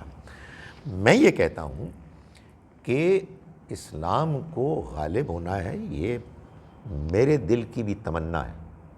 میں یہ سمجھتا ہوں کہ کوئی شخص اپنے ایمان میں اس وقت تک مکمل نہیں ہو سکتا جب تک کہ اس کے دل میں یہ خواہش نہ ہو۔ میری یہ دل کی خواہش ہے کہ پوری دنیا کے انسان مسلمان ہوں، لیکن اس کے لیے جو مجھے کام کرنا ہے وہ بات بیان کرنی ہے۔ ہمارے وہ لوگ یہ کہتے ہیں کہ ہمیں معاشرے کے اوپر اسلام کو بائی فورس امپلیمنٹ کرنا ہے۔ نہیں، ہمیں اپنا کام کرنا ہے، دعوت دینی ہے، کسی نے سیاست کرنی ہے، بے شک سیاست کرے، اصول کے مطابق، اخلاقیات کے اندر رہتے ہوئے۔ اللہ ہے کہ جو آپ کو ہو سکتا ہے غالب کر دے، حکمران بنا دے، کوئی دو نمبری نہیں کرنی۔ ہمارے ہاں تو آپ کو معلوم ہے کہ اللہ معاف کرے، لوگوں نے پہلے یہ فلسفہ بنایا کہ اسلام کو غالب کرنا ہے، یعنی سیاسی طور پر آپ کو باقاعدہ حکمران بننا ہے۔ جب یہ اصول ہے، یہ ٹارگٹ ہے، تو پھر جعلی ووٹ اور یہ وہ کوئی مسئلہ نہیں ہے، یہ ایک ذریعہ ہے، یہ چھوٹی موٹی باتیں ہوتی ہیں، ہو جاتی ہے، کوئی مسئلہ نہیں، سوال ہی پیدا نہیں ہوتا۔ جو بھی معاملہ ہے اس میں آپ کو دیانتدار ہونا ہے۔ کوئی ایک ووٹ جعلی ہو، کوئی ایک سٹیٹمنٹ غلط ہو، یہ نہیں ہو سکتا، ایک مسلمان نہیں کر سکتا۔ سو ہمیں اپنی حدود میں رہنا ہے، اللہ تعالیٰ کو کام کرنے دیں۔ یہ بدر کا مارکہ اللہ نے کیا ہے، اللہ تعالیٰ خود بتا رہے ہیں، اس لیے آپ اپنا کام کریں، باقی اللہ تعالیٰ کو اگر اس کا فیصلہ ہوگا بہت سے لوگ مسلمان ہو جائیں گے، بہت سی دنیا کے ممالک صحیح اسلام کے قوانین کو فالو کرنے لگیں گے۔ آپ اپنی کوشش اپنی امکانی حد تک اپنی حدود میں رہ کے کریں۔ Sir, my last question. There is a lot of confusion in my hand regarding this question.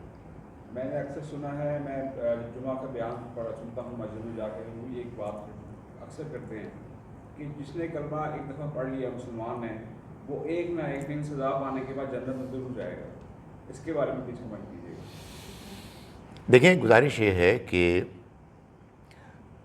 یہ جو حدیث ہے، حدیث کے بارے میں ایک بات سمجھ لیں کہ یہ لوگوں نے کوئی بات سنی اور آگے اگلی جنریشن کے بعض لوگوں کو بتائی، انہوں نے اس سے اگلی جنریشن کے بعض لوگوں کو بتائی، اور یوں پھر تیسری صدی ہجری میں جا کے عام طور پر کتابی شکل میں آئی۔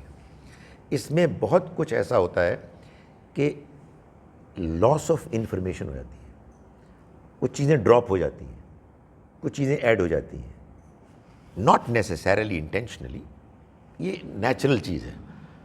آپ یقین جانیے کہ آپ اس وقت جا کے باہر میری گفتگو کو کوٹ کریں گے، میں نعرے لگاؤں گا اگر 60% بات آپ نے میری بتا دی۔ بہت مشکل ہے، کچھ آپ کے ذہن کی باتیں ہوں گی، کچھ میری باتیں ہوں گی، ایک مکسچر ہوگا، کچھ لیگ بریکس ہوں گی، کچھ گگلیز ہوں گی۔